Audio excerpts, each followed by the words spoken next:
Ovaj video nije samo gde sam bio, nego je priča o putovanju, unutrašnjem osjećanju tokom vožnje, begu od svakodnevnice.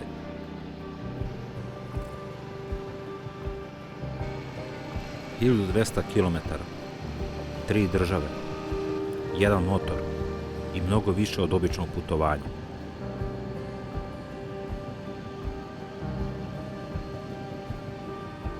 I pozdrav ljudi, i evo ga konačno davno obećani video.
Stigli smo.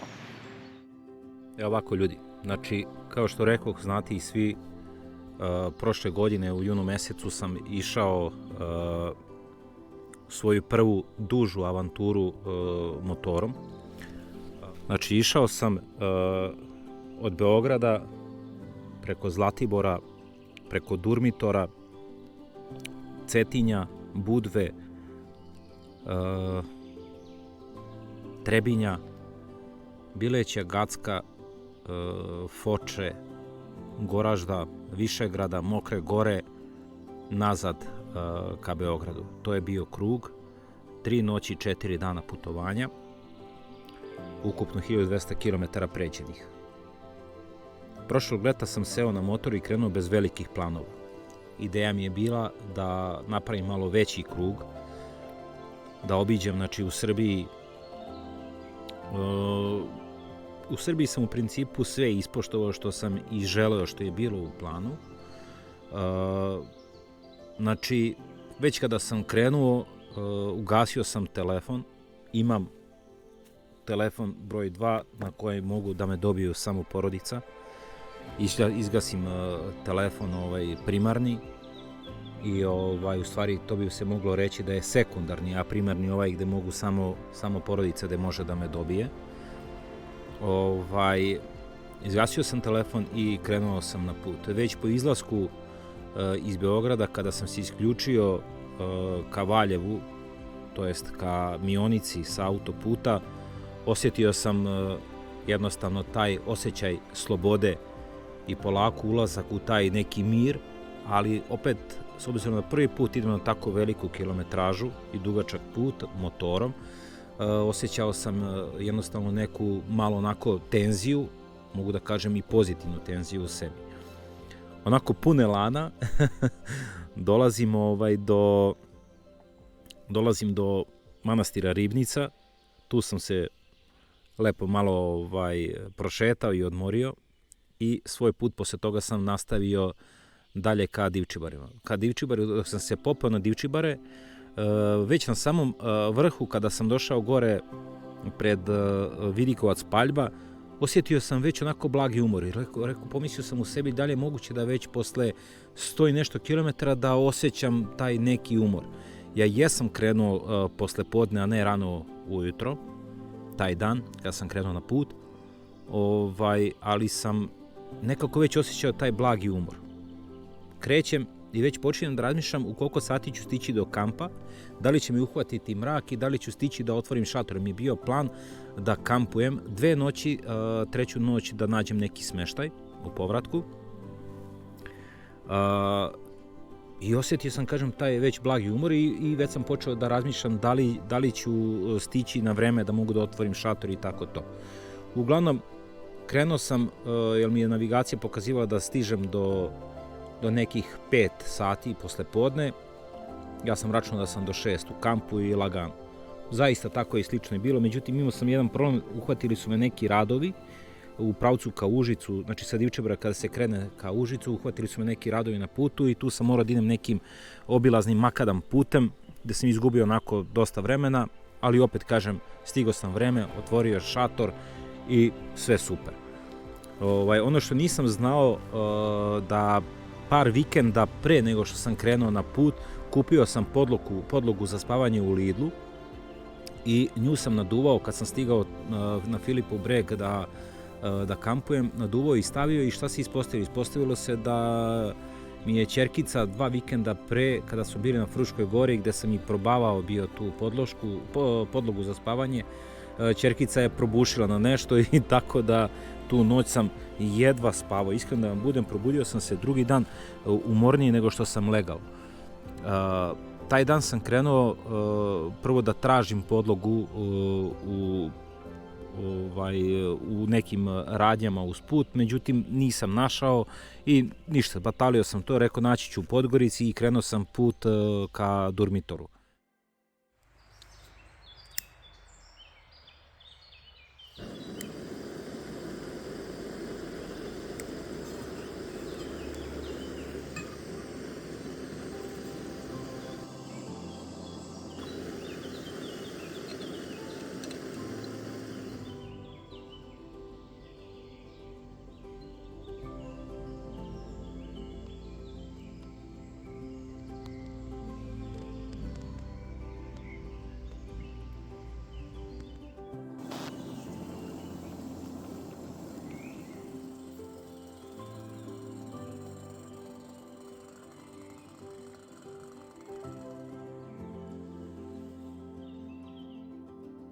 Crna Gora, neverovatno nešto, znači priroda, planine, znači ja ne mogu opišem emocije koje su bile u meni.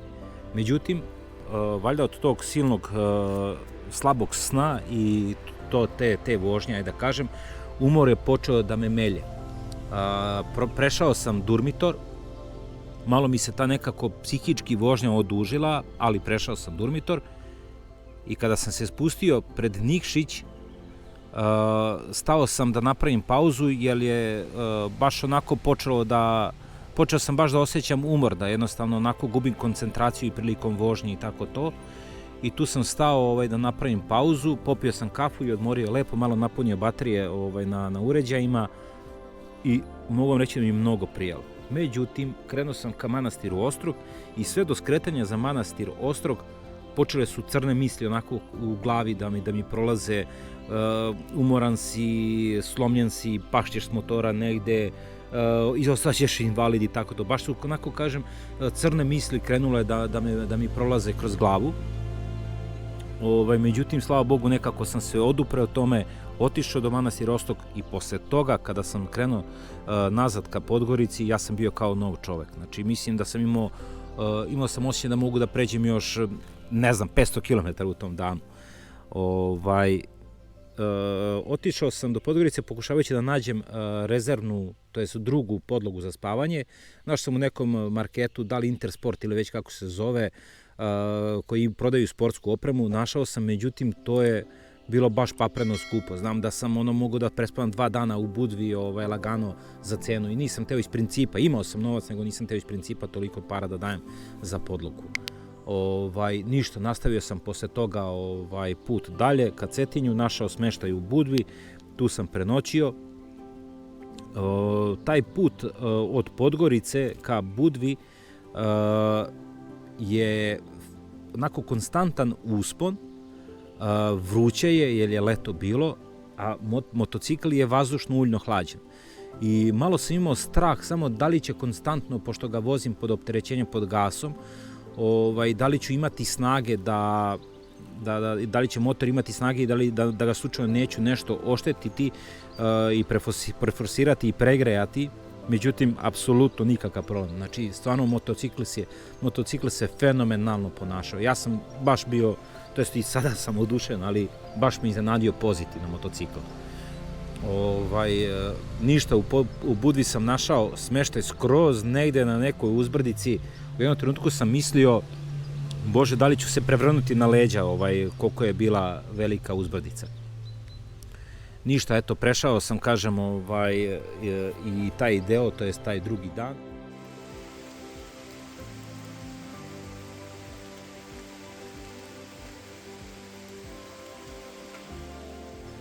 Treći dan sam se uputio ka manastiru Tvrdoš i Trebinju.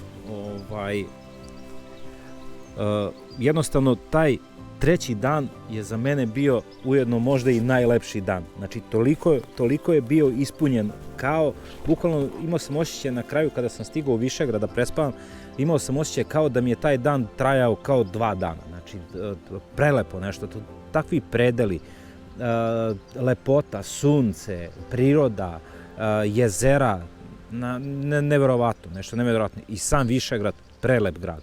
Stvarno za svaku preporuku, kogod da se uputi, da obavezno svrati u Višegrad i da provede, da prošeta malo i da vidi prelep grad zaista.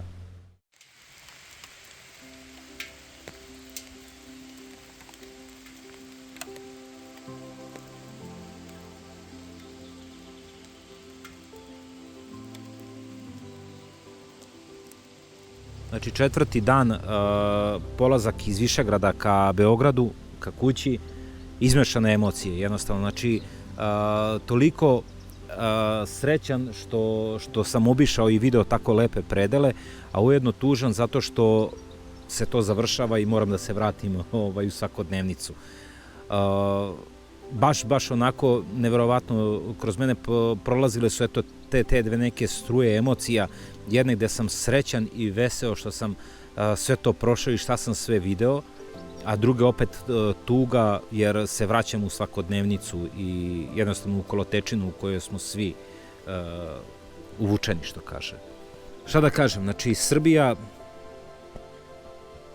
jednostavno neverovatno lepa priroda. Zlatibor i Divčibare su za mene nešto, i Konak, Filipov breg, nešto ostavili onako, baš onako prelepu vezu samog čoveka sa prirodom i motociklom, naravno.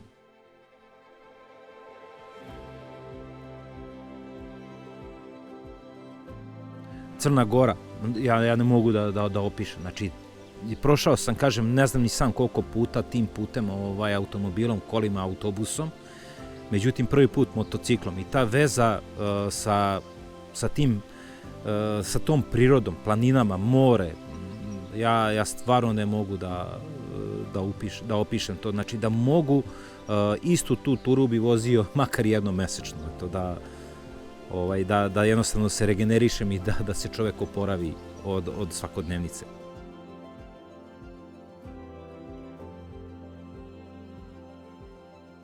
Bosna i Hercegovina. Šta da kažem tu? Tu je opet, kažem, nekako toliko, nisam snimio u par navrata, gde sam bukvalno stao pred Višegrad i hteo sam recimo da ručam negde i nisam znao da je privatan posed tu gde sam stao. Ma ljudi, ne da su mi rekli nikakav problem, stani, slobodno ručaj, i još su me hteli da me ponude ono da jedem sa njima i to. Znači, da kažem, toliko su nekako druželjubivi i gostoprimljivi ljudi da je stvarno neverovatno. Tako da pogotovo eto i u Višegrad kad sam došao u taj smeštaj, isto taj Dragan, vlasnik tog apartmana gde sam bio, znači kao da se znamo, ne znam nijako, kao da smo rod, tako me i dočekao i uslužio, da stvarno neverovatno, i rakijica i sve. Mislim, ja ne pijem, nisam ni pio, ali kažem opet, svaka čast. Znači, moj zaključak je što se tiče putovanja motociklom, da više neću ići na kampovanje ako planiram da budem negde duže od 1, eventualno 2 noći, iz razloga što vučem puno opreme, umorim se od vožnje i umorim se jer ne mogu lepo da se naspavam u tom šatoru. Jeste prijatno, jeste lepo, ali opet nekako osjetim taj umor i nije mi sledeći dan za vožnju baš naj, jer nisam skroz fit, što kaže, za to. Znači, što se tiče samih tih putovanja, ako idem na više dnevne i više noći negde putovanja, putovaću bez opreme za kampovanje i spavaću u nekom smeštaju, apartmanima ili već kako. To sam odlučio, ali kažem opet, ako idem na 1 noć ili eventualno neku kraću turu gde ću 2 noći biti negde, ponovo bi opremu i tu bi spavao u šatoru, bez problema. Svidalo mi se, dopalo mi se ta cela priča i tako da sigurno ću ponoviti to, ali kažem, ako idem na neki dalji put, definitivno neću nositi opremu za kampovanje, nego ću spavati u nekom smeštaju. Ono što je putovanje motociklom za mene i što je ostavilo najveći utisak na mene jeste gde se čovek susretne sa samim sobom, gde si daleko od svojih poznanika, prijatelja, sam si na motociklu.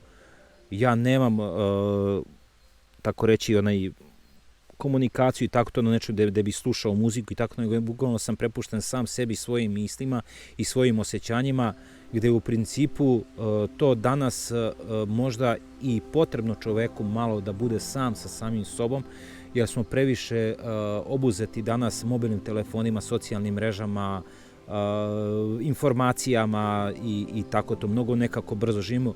U tim momentima nekako čovek konačno bude malo sam sa sobom, da, eto što kaže, prozbori koju sa samim sobom.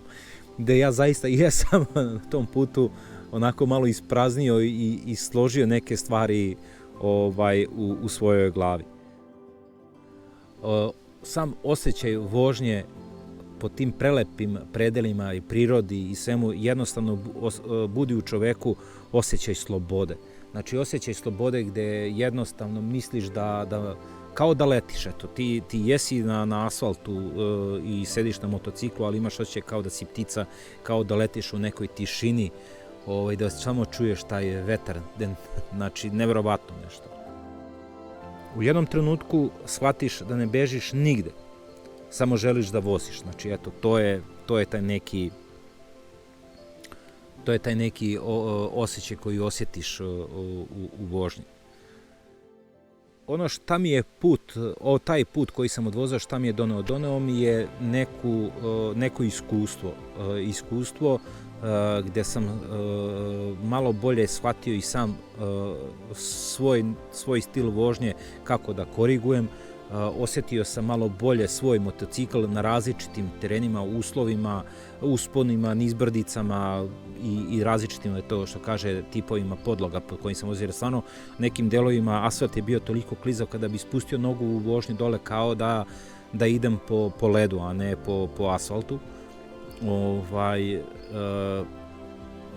To ću naravno da ispričam neke i mane sada, nego želim prvo da ispričam samo o samom putu i nekim tim prvim stvarima gde sam napravio greške i šta ću u buduće izbegavati da ponovim. Znači, eto, to je, kao što sam rekao, u vezi kampovanja i najbitnija stvar je da ću u buduće paziti da se ne opteretim previše nekim stvarima koje mi neće trebati, jer ja sam na ovome putu nosio i alat, i ne znam, i garderobe koje nisam ni nosio, niti sam koristio taj alat. Stvarno sam nosio puno stvari koje mi nisu bile potrebne i preopteretio sam stvarno motocikle. Ja mislim da sam sigurno imao oko 50 kg opreme pored sebe na motociklu. Tako da ću u buduće to malo da razvodnim i da malo smanjim, da pametnije u stvari spakujem stvari. Nije stvar u destinaciji, nego u svakom kilometru između, jer kada idem od tačke A do tačke B, nije bitno koliko sam kilometara prešao, nego šta sam usput lepo uspeo da vidim, da pogledam i da zapazim. Tako da više bi trebao da se baziram na to. Možda ste i videli gde sam na Durmitoru stao, snimio divljeg konja, kravu koja slobodno pase na livadi. Onda ispred Gacka sam jednostavno jednu livadu želeo da snimim sa planinama i brdima okolo. Jednostavno to mislim da bi više, to jest ne da bi, nego ću više u buduće gledati kada putujem, da se baziram na tome, znači da ne na velikoj kilometraži, nego na tačkama koje između tačke A i tačke B koje ću posjetiti, videti i nešto saznati o njima. Da li bi ponovio slično putovanje? Ponovio bi slično putovanje. Samo kažem opet, samo bi malo bolje se isplanirao, jer ovo je bukvalno bilo onako, stavio sam neke lokacije gde bih hteo da budem i šta bih hteo da prođem, da posetim, i preambiciozno, jer neke dane sam planirao da prelazim po 450 km na dan sa Meteorom, što je po meni, koliko god drugi ili bilo ko mislio da nije puno, za mene jeste. Ja možda i nisam neki iskusan vozač, niti imam, možda sam malo navikao i na udobnost i tako to, za mene je puno svaki kilometar preko 300 i 350 km u danu sa motociklom, možda mojim Meteorom, za mene je puno. Znači gledat ću u buduće da planiram rute do 350 km za dan maksimalno, ali tu mi je negdje između 200 i 300 km mi bio neki optimalan cilj da bi mogao da stanem, da snimim i da napravim neki snimak. Što se tiče Meteora, Meteora 350, prvo, neudobno mu je jako sedište za duža putovanja. Već posle recimo sat i po 2 vožnje, prvo što se znoji zadnjica i počinje polako da smeta to. Drugo, jako je tvrdo sedište, zadnji amortizeri su izuzetno tvrdi i posle recimo 200 km ili ti 2 sata, ajde da kažemo neke vožnje, već polako počinjete da osjećate umor. Makar ja, znači pričam sada samo ovo moje lično iskustvo i moje mišljenje. Ono što sam pozitivna stvar recimo kod njega je što izuzetno je elastičan motor i apsolutno nikakvih problema nisam imao niti u jednoj krivini, niti na bilo kojem usponu. Naravno, samo unapred prilagodim svoj stepen prenosa i brzinu tome gde nailazim i gde prilazim, gde dolazim.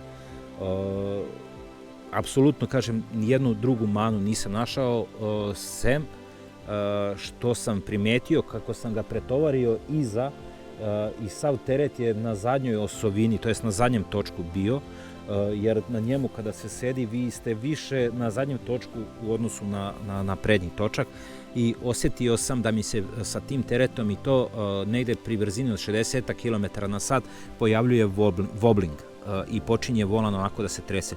Ništa strašno, kada držim s obe ruke sve ok, nego kad pustim recimo ruke slobodno da vozim, vidim da počinje da tako radi.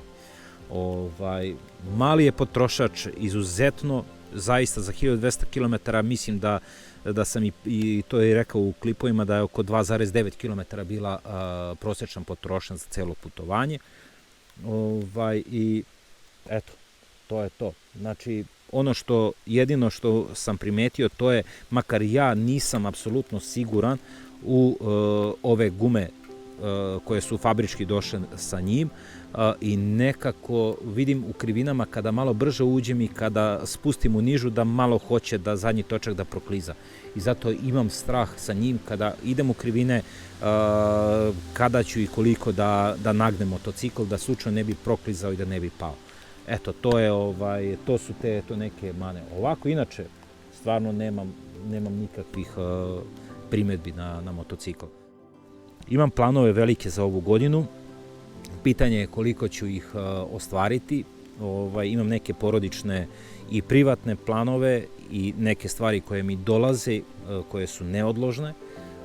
Imam poslovno dosta posla, tako da, ali kažem opet, probat ću da ukombinujem dva lepa putovanja koja bi volio da snimim i da okačim na kanal, pa eto što kaže da može ljudi da vide i da uživaju, a verujem i da vide u stvari mogućnosti Meteora 350.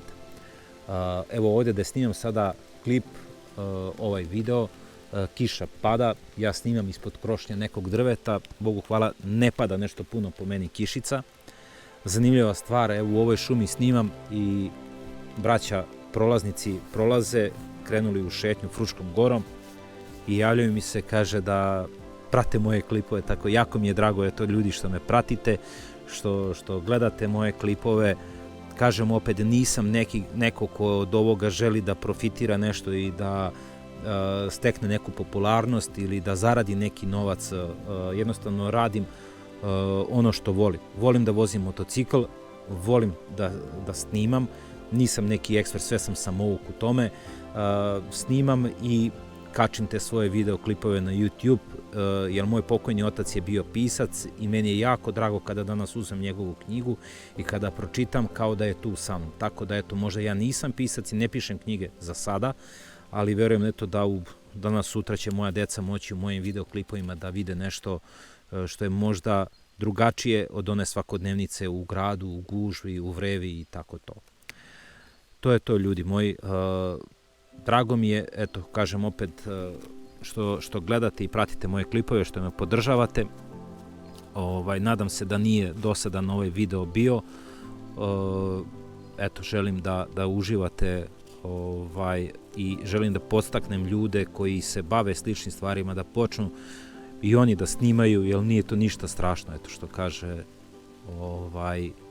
ostaće nekome posle da može da vidi taj neki klip i video. Ništa ljudi, uživajte i eto do nekog sljedećeg videa, nadam se da će biti lepo vreme pa da možemo da svi zajedno izađemo i da se vozimo i da uživamo u prirodi i vožnji i u druženju. Svako dobro želim, uživajte i vidimo se. Zbogom.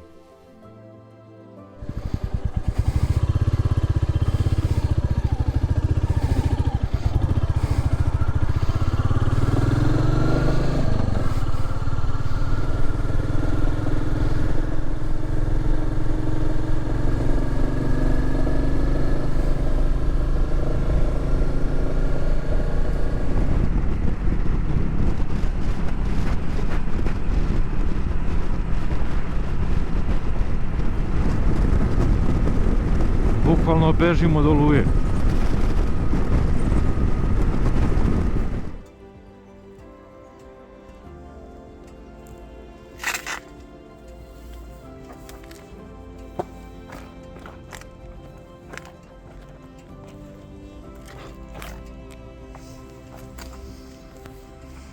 Skroz mokre. Vidimo se.